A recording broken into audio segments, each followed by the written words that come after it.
Hit TV YouTube channels లో మీ వ్యాపార ప్రకటనలకు మరియు ప్రమోషనల్ ఇంటర్వ్యూస్ కోసం వెంటనే సంప్రదించండి. వెన్ కమింగ్ టు పాలిటిక్స్, ఇప్పుడు నిన్న సబితా ఇందర్ రెడ్డి గారిని మాట్లాడించలేదని అటు కేటీఆర్ గారు, హరీష్ రావు గారు ఏదైతే వాళ్ళు ధర్నా చేపట్టారో అండ్ వాళ్ళు పోలీసులు వాళ్ళని అరెస్ట్ చేయడం జరిగింది. ఈవెన్ ఎత్తుకొని లోపలికి వేసుకోవడం జరిగింది. సో కర్మ రిటర్న్స్ అనే మీరు భావిస్తున్నారా? కర్మ రిటర్న్స్ అంటే కూడా దాన్ని ఇంకా చెప్పాల్సిందన్న పదాలు ఇంకా ఇంకా తక్కువ స్థాయి పదాలు అని ఉంటే బాగుంటుంది. ఇంకా తక్కువ స్థాయి. వీడికి కర్మ ఏంటి, వీళ్ళకి కర్మ ఏంటి? 10 ఏళ్ళు వీళ్ళు ఏం విరగదీశారని సర్వనాశనం చేశారు. ఒక మంచి డెవలప్మెంట్లో ఉన్న స్టేట్ని ఎటూ కాకుండా చేసేసి కూర్చున్నారు మొత్తం దొబ్బి తిని. ఇప్పుడు వీళ్ళని అరెస్ట్ చేసినా కొట్టినా కర్మ రిటర్న్ అనాల్సిన అవసరం. గతంలో వీళ్ళు ఇబ్బంది పెట్టారు రేవంత్ రెడ్డిని, అవును. అది వీళ్ళు రాజకీయంగా ఇబ్బంది పెట్టాల, పర్సనల్ గ్రడ్జ్ అది. సో పర్సనల్ గ్రడ్జ్ పెట్టుకునేవాడు ఎవడు రాజకీయ నాయకుడు కాదు. సో వీళ్ళని నేను కేసీఆర్ని కానీ కేటీఆర్ని కానీ రాజకీయ నాయకులుగా నేను ఎప్పుడూ చూడలా. ఏదో వాళ్ళ అదృష్టం బాగుండి ఏదో నినాదాన్ని పట్టుకొచ్చి దాన్ని ఎమోషన్ని క్యాచ్ చేసుకొని అయ్యారు. 10 ఏళ్ల పాటు ఏదో విచ్చలవిడిగా విర్రవీగి ఏదో చేశారు. ఒక్కడు కూడా అడ్రస్ లేనోడు ఉంటాడండి. వీళ్ళ పార్టీలో ఉన్న ఎమ్మెల్యేలు వీళ్ళు గెలిచినప్పుడు చూస్తే ఒక్కడు కూడా అడ్రస్ ఉండదు. అది ఎవడో వాడికి కూడా తెలియదు సీరియస్లీ చెప్పాలంటే. ఓకే, అలాంటి వాళ్ళందరినీ పెట్టుకుని వాడు ఎమ్మెల్యేకి ఆ మంత్రి ఏం చేస్తారో తెలియదు వాళ్ళంతా కూడా. ఇప్పటికి కూడా మేము గతంలో టీఆర్ఎస్లో మాజీ ఎమ్మెల్యే అండి ఎవడరా వీడు అన్నట్టు అట్లా ఉంటుంది ఈ ఫేస్లో. మనకి గతంలో ఇప్పుడు మహామహులందరూ ఈ పార్టీకి వచ్చారు. ఇప్పుడు Savitamma great, she is a very good lady, నేను ఒప్పుకుంటా.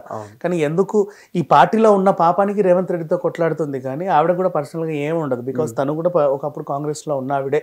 వీళ్ళంతా కూడా వైఎస్ఆర్ గారికి శ్రేయోభిలాష్లే. అండ్ నెక్స్ట్ డి శ్రీనివాస్ గారు కూడా ఇటు వచ్చారు, కాంగ్రెస్ నుంచి వచ్చారు. అల్లోలు ఇంద్రకరణ్ రెడ్డి గారు ఇటు వచ్చారు, కేకే కాక అందరు కూడా అటు నుంచి ఇటు వచ్చిన వాళ్ళే తప్పితే వాళ్ళు కూడా ఎందుకు వచ్చారు? రీజన్ నిన్ను మెచ్చి కాదు, నీ పింక్ కలర్ నచ్చి వావ్ భలే ఉంది అని కాదు, రాలా. నీ అందచందాలు చూసి కూడా రాలా. ఎందుకు వచ్చారు అంటే నువ్వు అధికారంలో ఉన్న పాపానికి నీ దగ్గర రావాల్సి వచ్చింది. రీజన్ వీళ్ళు గెలవడానికి ఆ రాజకీయ వాళ్ళ నియోజకవర్గంలో గెలిచే ముందు కొన్ని హామీలు ఇస్తారు. ఇది చేస్తా ఇది చేస్తా అని. వాళ్ళ ప్రభుత్వం అధికారంలో ఉండదు. వీళ్ళు ఇచ్చిన హామీలు నెరవేర్చుకోవాలంటే ఖచ్చితంగా వీళ్ళు ఆ అధికారంలో పార్టీలోకి వెళ్ళాలి. ఖచ్చితంగా ఆ పార్టీ మీద మోజుతో కాదు, ప్రజలకు ఏదో ఇరగదీసే లెవెల్లో చెయ్యాలని. అది చెయ్యకపోతే వీడు మళ్ళీ నెక్స్ట్ టైం గెలిపిడు, అవును, ఓడిపోతాను నేను. సో వీడికి ఆ మంచి చేయడానికి ఈ పార్టీలోకి వెళ్తారు. వెళ్లే ముందు డిమాండ్లు పెట్టుకుంటారు. నేను చేరుతాను ఈ పార్టీలో, నాకు కొన్ని డిమాండ్లు ఉన్నాయి, నెరవేరుస్తావా? ఓకే అంటే వీడు వెళ్ళి చేరతాడు. ఓకే, అలా వీడి పని ఇక్కడ అవుతుంది, అన్ని పనులు అవుతాయి, మళ్ళీ గెలుస్తాడు. ఆ టైంలో వీళ్ళ ప్రభుత్వం ఉంటుంది, లేదు తర్వాత సంగతి. అప్పుడు ఇంకే ప్రభుత్వం ఉంటే ఆ ప్రభుత్వంలో వెళ్తారు. వాళ్ళ నీడ్ అది, యాక్చువల్గా అది నీడ్. అంతేగాని వీళ్ళ మీద మోజుతోనో వీళ్ళ అందం నచ్చో లేకపోతే వీళ్ళ పార్టీ అబ్బా భలే ఉంది అనుకుని ఎవ్వడు రాడు. అందుకే వచ్చారు 10 ఏళ్ళు. తర్వాత వీళ్ళని చూసి ఏంటి అమోర్ నాయనో మాకు తెలియకుండా ఇన్ని చేశారని అందరి ఫోన్లు ట్యాపింగ్లు చేశారు. అవును, అందరి ఫోన్. నిజంగా ఇప్పుడు ఆ ఫోన్ ట్యాపింగ్ విషయం ఏదైతే వచ్చిందో, ఏదైతే ఒక cinema industry, Telugu film industry గురించి టాపిక్ వచ్చిందో, తెలుగు ఫిలిం ఇండస్ట్రీ కొన్ని పీపుల్స్ కూడా ఫోన్ ట్యాపింగ్లు జరిగినాయి అండ్ దాని గురించి ఒక ప్రస్తావన వచ్చింది. కట్ చేసి కేటీఆర్ గారిని అడిగితే అసలు నాకేం అవసరం తెలుగు ఫిలిం ఇండస్ట్రీని ఫోన్ ట్యాపింగ్ చేయడానికి, నాకు అసలు నీకు కావచ్చు మీ నాన్నకు అవసరమా? ఆయనకి ఏమన్నా మోజు వచ్చిందే లేట్ వయసులో ఘాటు సొగసులు ఏమన్నా రోజు? మరి ఆయనకేం అవసరం? ఫోన్ ట్యాపింగ్లు చేశారు. ఫోన్ ట్యాపింగ్ వల్ల జరిగిన అనార్థాలు ఇప్పటివరకు మీకు తెలంగాణ వైపే తెలుసు, ఇంకా బోల్డ్ జరిగాయి పక్క రాష్ట్రంలో కూడా. ఎగ్జాక్ట్లీ ఏంటంటే జగన్ షర్మిల విడిపోవడానికి కారణం కూడా కేసీఆర్, తెలుసా మీకు? షర్మిల ఇక్కడికి వచ్చి పార్టీ పెట్టిందా? అవును. అసలు ఈమె ఎజెండా ఏంటో తెలుసుకుందామని ఈమె ఫోన్ కూడా ట్యాపింగ్లు చేశారు. ఈమె ఫోన్ ట్యాపింగ్ చేస్తే వీళ్ళ కుటుంబ విషయాలన్నీ నాకు తెలిసాయి. కుటుంబ విషయాలన్నీ నాకు తెలిసిన తర్వాత తీసుకెళ్ళి ఆయనకు చెప్పాడు, ఇట్లా చేస్తుంది మీ చెల్లి అని. ఎందుకంటే ఆయనకు ఆల్రెడీ మళ్ళీ లిక్కర్ బాగోతం ఉంది, అది రేపటి బయటకు వస్తుంది. ఇప్పటిదాకా ఇంకా రాలేదు. ఇక్కడ లిక్కర్ స్కామే ఉంది, కానీ ఏపీలో కూడా పెద్ద లిక్కర్ స్కామ్ జరిగింది, దాంట్లోనూ కేసీఆర్ పాత్ర ఉంది, బీభత్సంగా ఉంది. సో అది ఇంకా బయటికి రాలేదు, రేపటి నుండి వస్తుంది. ఓకే, ఇప్పుడు అసలు విషయానికి వస్తే ఈమె ఎందుకు ఇక్కడికి వచ్చింది, నన్ను ఎందుకు టార్గెట్ చేసిందని తెలుసుకోవడానికి ఫోన్ ట్యాపింగ్ చేశాడు. ఓకే, ఆ వచ్చిన విషయం పక్కన పెట్టేసి వీళ్ళకి ఆంధ్ర రాజకీయాలతో వాళ్ళ అన్నకున్న సంబంధాలు ఈమె సీక్రెట్ గా మాట్లాడుకునేటివి ఇవన్నీ కూడా ట్యాప్ చేసి ఆయనకు అప్పచెప్పి వీళ్ళిద్దరి మధ్యలో చిచ్చు పెట్టాడు. ఇది ఓవరాల్ గా జరిగింది ఫోన్ ట్యాపింగ్ వల్ల. తమిళసై గారి ఫోన్ ట్యాప్ చేశాడు, గవర్నర్ ఫోన్ ట్యాప్ చేశాడు, హైకోర్టు జడ్జిలో ఫోన్ ట్యాప్ చేశాడు. ఇంకేంటో సార్ ఫోన్ ట్యాపింగ్ చేస్తే అవతల వాళ్ళకి తెలియదా సార్ వీళ్ళు ఫోన్ ట్యాపింగ్ కొంచెం అదేదో ఇజ్రాయెల్ నుంచి తెచ్చుకున్న మిషన్లు ఈ మధ్యకాలంలో తెలియదులే. ఏఐ టెక్నాలజీ వచ్చిన తర్వాత అన్నీ సుసహజం. ఇప్పుడు ఫర్ ఎగ్జాంపుల్ నువ్వు ఎక్కడో ఉన్నావు, నీ బ్యాంక్ అకౌంట్ తెలియాలంటే అసలు నువ్వే అప్పుడప్పుడు మర్చిపోతావు అకౌంట్ నెంబర్ చూసుకోవడానికి. మళ్ళీ అలాంటిది సింపుల్గా ఒక ఓటీపీ కొట్టగానే నీ అకౌంట్లో డబ్బులు మాయమైపోతాయి. ఎలా అంత టెక్నాలజీ వచ్చింది. ఫోన్ ట్యాపింగ్ ఎంత దాని ముందు జస్ట్. సార్ ఇప్పుడు ఏదైతే కవిత గారి బెయిల్ ఏదైతే ఇష్యూ ఉందో అది కవిత గారికి బెయిల్ ఇంకా ఎప్పుడు సార్? ఇప్పుడు అందరూ తెలంగాణ ప్రజలందరూ వేచి చూస్తున్నారు కవిత గారి కోసం. ఈవెన్ కేసీఆర్ గారు కూడా అన్నారు కడిగిన ముత్యం లాగా నా కూతురు బయటకు వచ్చింది అని కేసీఆర్ గారు కూడా అన్నారు. సో కవిత గారి బెయిల్ ఎక్కడ దాకా వచ్చింది? కవిత గారు ఎప్పుడు బయటకు వచ్చే అవకాశాలు ఉన్నాయి? కవిత గారి బెయిల్ గురించి కేసీఆర్ చూస్తున్నారే కానీ తెలంగాణ వాళ్ళందరూ ఎదురు చూస్తున్నారు అన్నావు, అది అబద్ధం. ఎవడు ఎదురు చూడట్లా. ఆమె గురించి ఎవరు పట్టించుకొని కూడా పట్టించుకోరు. అసలు ఆమె ఏంటి ఇక్కడ ఏమైనా రాజకీయ నాయకురాలా? కాదు. ఆమెను ఎవరు జనం ఎన్నుకున్న నేత కాదు. ఆవిడ బలవంతంగా ఎమ్మెల్సీ చేసి ఏదో ఇచ్చారు కానీ జనం ఎవరు ఆమెను ఎన్నుకోవాలా. అక్కడి నుంచి ఆమె గెలవాలా. ఆమె ఎంపీ కాదు, ఏది కాదు. ఆమె మాకు అవసరం లేదని చెప్పేసి ఆ పసుపు రైతులందరూ కూడా ఆమెకి వ్యతిరేకంగా అక్కడ 2500 నామినేషన్లు వేసి మరీ ఓడిపించారు ఆమెని. జనం ఎన్నుకున్న నేత కాదు. ఆమె ఫ్రైడ్ బ్యాండ్ కాదు, బ్రాండ్ అంబాసిడర్ కాదు, ఏదీ కాదు. ఒక కుటుంబంలో ఒక మాజీ సీఎంకి ఓ ముద్దుల కూతురు, అంతకు మించి ఏమీ లేదు. ఆ పార్టీ మెంబర్స్ కూడా ఖచ్చితంగా ప్యాంపర్ చేయాలి కాబట్టి హే అని చెప్పి చేస్తారు. అంతకు మించి ఏమీ లేదు. అండ్ నెక్స్ట్ బెయిల్ అనే పదానికి కవితకి సంబంధమే లేదు. చచ్చినా రాదు. దాని గురించి మర్చిపోవడం బెటర్. ఇప్పట్లో అయితే అసలు రాదు. ఆమె బోనాలు ఎలాగైతే జైల్లో చేసుకుందో రాఖీ పౌర్ణమి కూడా జైల్లోనే చేసుకుంటుంది, బతుకమ్మ కూడా జైల్లోనే చేసుకుంటుంది. రాసి పెట్టుకో. దసరా వరకు అయితే ఈమెకి బెయిల్ రాదు. దసరా వరకు అయితే దాని తర్వాత కూడా రాదు. ప్రజెంట్ అయితే దసరా వరకు రాదు. ప్రజెంట్ అయితే దసరా వరకు అయితే ఇంకా నో ఛాన్స్ అని అంటారు. ఛాన్సే లేదు 100%. సో కడిగిన ముత్యం లాగా నా కూతురు బయటకు వచ్చేదానికి కేసీఆర్ గారు అన్నారు. సో మధ్యలో కడిగిన ముత్యంలా వస్తే రావచ్చేమో కానీ ఎప్పటికీ బయటికి రాదు. Why? Because the only reason నువ్వు ఒక్కదానివి ఒప్పుకొని చావట్లా అంతే. నిన్ను అక్కడ ఎందుకు పెట్టారు? నువ్వు ఒప్పుకోవట్లేదని, కేసు తేలట్లేదు కాబట్టి నిన్ను పెట్టారు.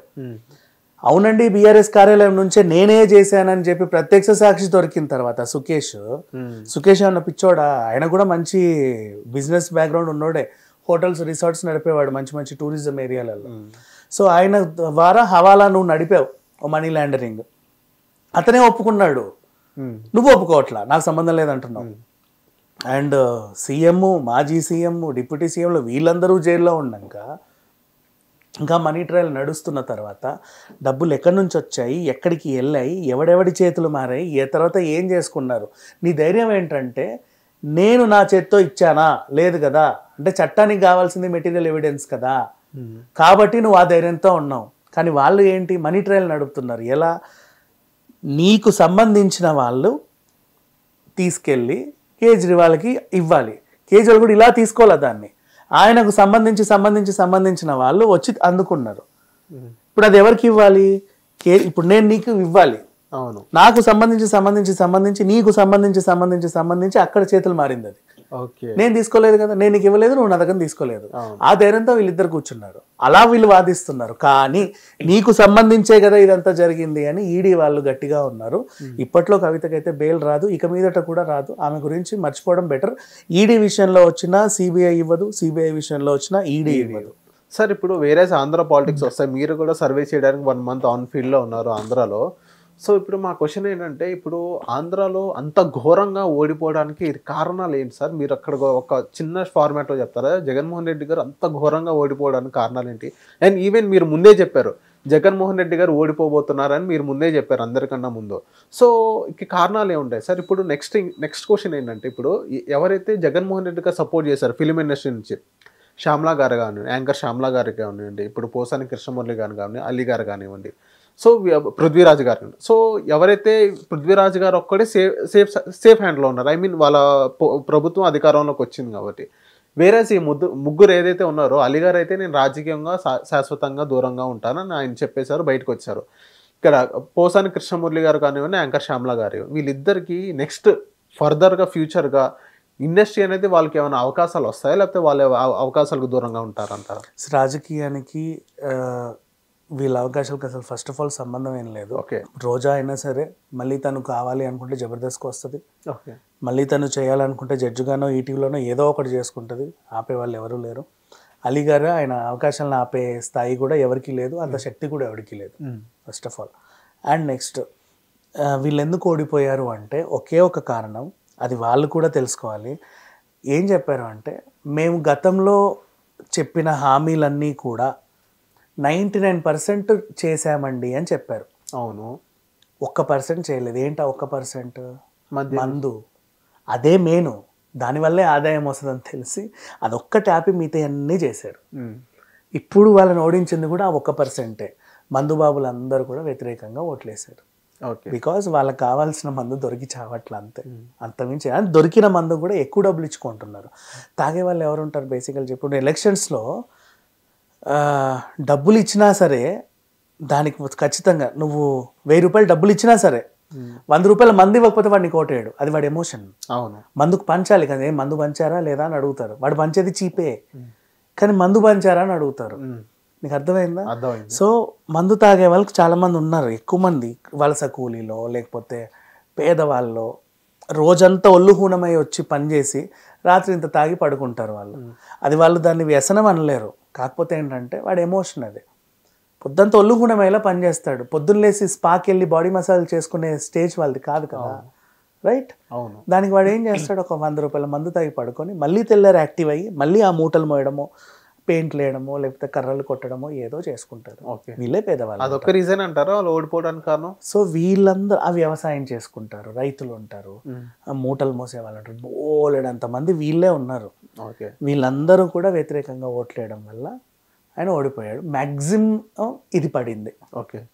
అండ్ నెక్స్ట్ ఎప్పుడూ లేనంత విధంగా ఎన్ఆర్ఐలు మిగతా వాళ్ళు కూడా హెలికాప్టర్లలో ఏరోప్లేన్లలో వచ్చి కూడా ఓట్లేసి మరీ వెళ్ళారు ఒక్క ఓటు కోసం. వాళ్ళు లక్షలు ఖర్చు పెట్టుకొని వేసిన వాళ్ళు కూడా ఉన్నారు. అవును. ఈయనొద్దు మాకు అని. సో అట్లా ఎక్కడో వచ్చిన ఎమోషన్ దెబ్బతిండింది, ఓడిపోయాడు. సో ఇంకోటి ఏంటంటే, ఎప్పుడైతే వీళ్ళిద్దరు 2019 తర్వాత, 2019 ముందు అప్పుడు 2018లో కేసీఆర్ గారు మళ్ళీ అధికారంలోకి వచ్చారు. వేరే 2019లో జగన్మోహన్ రెడ్డి గారు మళ్ళీ అధికారంలోకి వచ్చారు. సో వీళ్ళిద్దరు మధ్య ఒక మంచి సంబంధమే ఉంది అనుకోవచ్చు, ఒక ఫ్రెండ్లీ నేచర్. వీళ్ళిద్దరి మధ్య ఎంత ఫ్రెండ్లీ నేచర్ ఉన్నా ఆంధ్ర రాష్ట్రానికి తెలంగాణ రాష్ట్రానికి మధ్యలో కొన్ని సమస్యలు ఉన్నాయి, కొన్ని లావాదేవీలు అటు ఇటు వెళ్ళాల్సిన కొన్ని ట్రాన్సాక్షన్. వీళ్ళిద్దరు ఒక మంచి సంబంధాలు ఉన్నా కానప్పటికీ ఆ సమస్యలు ఎందుకు తీర్చలేదంటారు ఇద్దరు? అండ్ ఇప్పుడు వీళ్ళిద్దరూ ఏదైతే గురు శిష్యులు రేవంత్ రెడ్డి గారు, చంద్రబాబు నాయుడు, వీళ్ళిద్దరి మధ్య ఏదైతే బాండ్ ఉందో నెక్స్ట్ ఫర్దర్గా ఏదైతే సమస్యలో ఇవన్నీ తీరుస్తారని మీరు భావిస్తున్నారా? కేసీఆర్కి జగన్కి మధ్యలో ఉన్న సంబంధాల గురించి మాట్లాడుకుంటే వీళ్ళిద్దరు కలిసి లిక్కర్ స్కామ్ చేశారు. ఓకే. ఢిల్లీ మద్యం పాలసీ కూడా పాపం కేజ్రీవాల్కి ఏం తెలియదు. ఆయన సామాన్యుడు, సీఎం అయ్యాడు. అవినీతిపై పోరాడిన సామాన్యుడు. అవును. పాపం ఆయన బల్ల కింద చేయబెట్టడం తెలియదు, బల్ల కింద చేతులు పెట్టకండి అని పోరాడినాడు. ఆయననే మొత్తం హిప్నోటైజ్ చేసి ఆయన చేత స్కామ్ చేయించారు. పాపం అలవాటు లేని పని కదా దొరికిపోయాడు సీఎం అయినప్పటికీ కూడా. ఓకేనా? ఇకపోతే ఇక్కడ సేమ్ జగన్, అక్కడ కూడా ఢిల్లీలో కూడా ఇప్పుడు ఇదే కొత్త మద్యం పాలసీ అది ఇంప్లిమెంట్ అయ్యి మళ్ళీ ఆగిపోయింది, కట్ చేశారు. కానీ అది ఇప్పటికీ ఇంప్లిమెంటేషన్లో ఉంటాం. 5 years ఉందనుకో, కొత్త బ్రాండ్లు, కొత్త మందులు, కొత్త రేట్లు అవన్నీ ఉండేవి అక్కడ కూడా, బోల్డ్ అంత డబ్బు. సేమ్ ఇక్కడ ఆంధ్రాలో ఇంప్లిమెంట్ చేయించాడు కేసీఆర్. అదంతా జగన్ కూడా బాగా నచ్చింది, ఫుల్ డబ్బులు. మళ్ళీ ఇంకోటి ఏంటి, డిజిటల్ పేమెంట్ ఉండదంట, చిల్లరే ఇవ్వాలి. అవును. ఎంత ఇస్తున్నావో తెలియదు, ఎంత పోతుందో తెలియదు, ఏది ఎంత కమ్ముతున్నావో తెలియదు. బోలెడ్ అని బ్రాండ్లు ప్రపంచంలో ఎక్కడ లేనండి బ్రాండ్, గిన్నిస్ రికార్డ్ ఇవ్వచ్చు ఒక 1 yearలో. రియల్లీ. అవును. ఇప్పుడు ఒక గోవాకి వెళ్తే మనం ఫర్ ఎగ్జాంపుల్ ఒక డెల్ఫినో సూపర్ మార్కెట్కి వెళ్ళామనుకో, అక్కడ నీకు కనీసం ఒక 3-4 వేల బ్రాండ్లు కనపడతాయి. తెలియదు అవన్నీ ఏంటో అనేవి, ఫారిన్ బ్రాండ్స్ కదా అని కొంటాం. అక్కడ కూడా చూడనని బ్రాండ్లు ఆంధ్రాలో చూశారు వీళ్ళంతా, అద్భుతమైన బ్రాండ్లు అవి. సో వాళ్ళకి అది నచ్చలే. ఆఫ్ కోర్స్ కొత్త బ్రాండ్స్ ఉన్నాం. ఇప్పుడు అవే బ్రాండ్లు వీళ్ళు గోవాలో పెట్టుంటే కొనేవాళ్ళేమో వీళ్ళు, మేము ఎక్కడికో వచ్చాము టూరిజం మేరకు, ఇది ఏం మందో అని కొనేవాడు. నువ్వు దగ్గరే అమ్మి చూసేసరికి వాళ్ళకి ఎవరికి నచ్చలే. తాగేవాడికి ఆ టేస్ట్ తెలియదా, అంతే కదా. నచ్చలేదు వాడికి, ఎవరికి నచ్చలే. అందరూ కూడా బాగా వ్యతిరేకించారు ఆల్మోస్ట్. ఇక నా మద్యం పాలసీ పక్కన పెట్టి ఇక వాడు తాగినోడు గురించి వదిలేస్తే ఈ దోచుకున్న వాళ్ళ గురించి మాట్లాడుకుందాం. వీళ్ళు బీభత్సంగా ఇంత దోచుకున్నారు. కేసీఆర్ ఇచ్చిన భరోసా ఏంటి జగన్ కంటే, ఏం లేదా ఎలక్షన్ ముందు ఖర్చు పెట్టి నువ్వే గెలుస్తాపా అన్నాడు. నేను అట్లే గెలిచిన నెక్స్ట్ టైం, సెకండ్ టైం అని చెప్పాడు. ఆయన కూడా అదే ధీమాతో కూర్చున్నాడు, నెక్స్ట్ టైం గెలుస్తాంలే అని. కానీ అట్లా ఓడిపోతాడని తెలియదు యాక్చువల్లీ, అది ఉల్టా అయిపోయింది. సో ఇప్పుడు వీళ్ళిద్దరి మధ్య ఉన్న సంబంధం ఏంటంటే ఇవే లావాదేవీలు. కేసీఆర్ కూడా ఆంధ్ర సైడ్ వెళ్ళినప్పుడు రోజా గారే ఇచ్చారు ఆతిథ్యం కూడా, వాళ్ళ ఇంట్లోనే చేయగలిగాడు. అండ్ మద్యం పాలసీకి రోజా కూడా బాగా తెలుసు. వీళ్ళ మధ్యలో కొన్ని వేల కోట్ల కుంభకోణం జరిగింది. మొన్న ఒకడిని ఎవరినో పట్టుకున్నాడు, వాడు విదేశాలకు పారిపోయాడు. మెల్లిమెల్లిగా తీగ లాగుతారు. ఇప్పుడు నువ్వు తెలంగాణ ఢిల్లీలో చూసినటువంటి లిక్కర్ స్కామ్ చాలా అసలు ఎందుకు పనికిరాదు దీని ముందు. ఓకే. అండ్ అక్కడ లిక్కర్ స్కామ్ అంటే అక్కడ లిక్కర్ పాలసీ స్టార్ట్ అయ్యి ఇంప్లిమెంటేషన్కి ముందే ఎండ్ అయింది. ఓకే. ఇక్కడ 5 ఏళ్ళు నడిచింది, నువ్వు అర్థం చేసుకో.